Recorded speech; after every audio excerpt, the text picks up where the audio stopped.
사랑하는 새벽나라 친구 여러분 안녕하세요. 여러분과 함께 금요일 말씀을 묵상할 김종호 목사입니다. 자기소개를 해본 적 있으시죠? 만약 지금 나를 한 문장으로 소개한다면 어떻게 하시겠습니까? 이름만 말한 친구들도 있을 것 같은데요. 사실 이 짧은 표현 안에 우리의 정체성이 담겨 있습니다. 여러분, 분명한 자기소개는 분명한 정체성으로 연결이 되는데요. 예수님도 오늘 자신을 소개하고 계십니다. 오늘 말씀의 제목은 내가 바로 그다입니다. 오늘의 말씀은 마가복음 14장 53절에서 65절입니다. 그들은 예수를 끌고 대제사장에게로 갔습니다. 대제사장들과 장로들과 율법학자들이 모두 모여들었습니다. 베드로는 멀찌감치 떨어져 예수를 따라가 대제사장 집 뜰에까지 들어갔습니다. 거기서 그는 경비병들 틈에 앉아 불을 쬐고 있었습니다. 대제사장들과 온 공회가 예수를 죽이려고 증거를 찾았지만 아무런 증거도 나오지 않았습니다. 많은 사람들이 예수에 대해 거짓 증거를 댔지만 그들의 증언이 서로 맞지 않았습니다. 그러자 몇몇 사람들이 일어나 예수에 대해 이렇게 거짓으로 증언했습니다.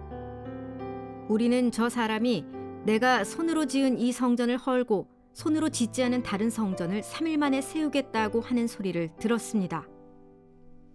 그러나 이 사람들이 한 증언도 서로 맞지 않았습니다. 그러자 대제사장이 그들 앞에 서서 예수께 물었습니다.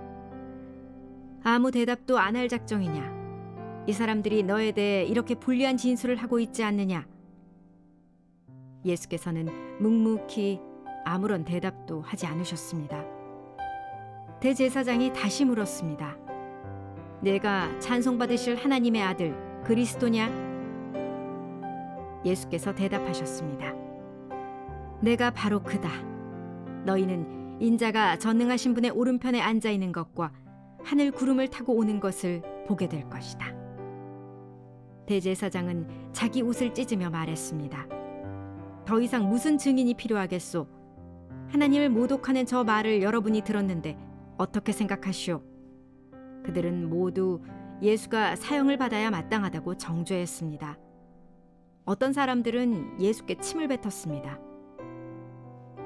또 예수의 얼굴을 가리고 주먹으로 때리며 말했습니다. 누가 때렸는지 예언자처럼 맞춰보아라.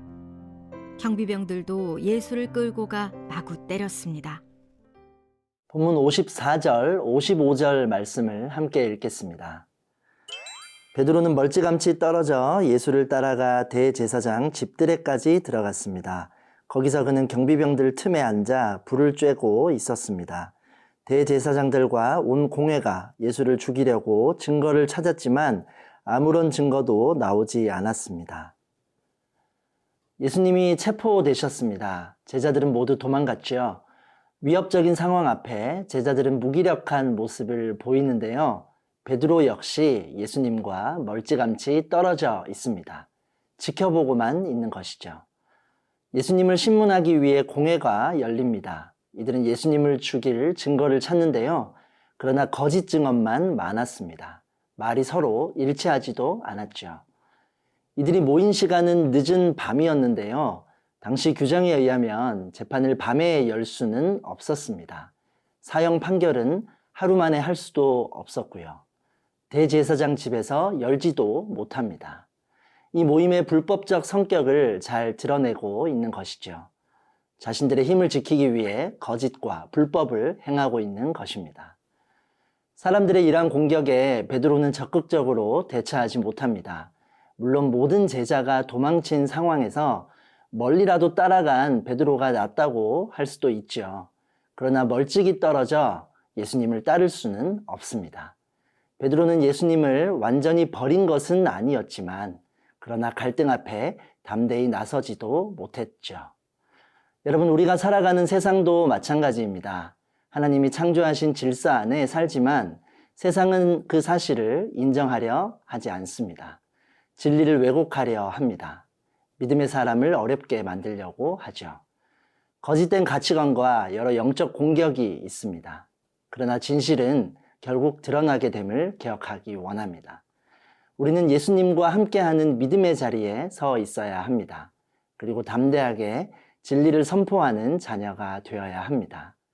사랑하는 새벽나라 친구들, 나의 믿음을 약해지게 하고 의심하게 만드는 세상의 말이나 공격들이 있지 않나요? 믿음으로 예수님과 진리를 선포하는 여러분이 되기를 축복합니다.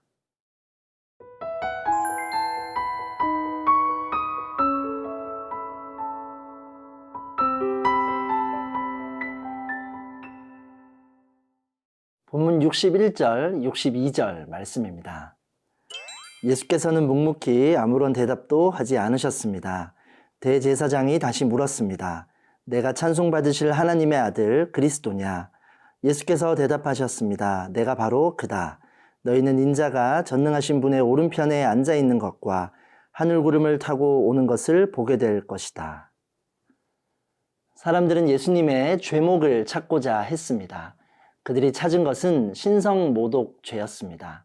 그러나 서로 말도 다르고 계획이 무산되죠. 대제사장이 직접 질문합니다. 당신이 하나님의 아들 그리스도입니까? 침묵하시던 예수님이 이 질문에 대답하십니다. 내가 바로 그다. 사람들의 증언이 다르고 빈틈이 있었잖아요. 그러면 오히려 무죄를 주장하기에 좋은 상황이죠. 그러나 예수님은 담대하게 말씀하십니다. 하나님의 아들로 자기 선언을 하신 것인데요. 그들의 거짓을 참된 진리로 대응하셨죠. 대제사장은 옷을 찢으며 분노합니다. 사람들은 침을 뱉으며 폭력을 행사합니다. 죄가 없으신 예수님을 죄인들이 판단하고 있습니다. 거짓과 모함 중에도 예수님은 자신의 정체성을 분명하게 밝히십니다. 불법 중에도 진리를 드러내고 계십니다. 여러분, 우리는 크리스천이라는 정체성으로 세상을 살아갑니다. 세상의 소리를 듣게 될 때도 있죠. 그러나 우리는 그 상황에서 세상의 방법으로 맞서도록 부름받지 않았습니다. 하나님의 뜻을 앞세워야 하는 것이죠. 진리와 사랑을 기억하기 원합니다. 세상의 위협 앞에서도 진리를 말해야 합니다. 또 사랑을 실천해야 하죠. 그것이 우리의 정체성을 나타내는 것입니다. 사랑하는 새벽나라 친구들, 영적으로 혼란한 세상 속에서 우리가 붙잡아야 할 나의 정체성은 무엇인가요? 내가 바로 크리스천이다. 이렇게 고백하는 오늘 하루가 되기를 축복합니다. 사랑의 하나님, 불법과 거짓에도 진리를 선포하신 예수님의 모습을 기억합니다. 예수님의 제자라는 우리의 정체성을 마음에 새기고 살아갈 수 있도록 힘과 용기를 주옵소서. 예수님의 이름으로 기도합니다. 아멘.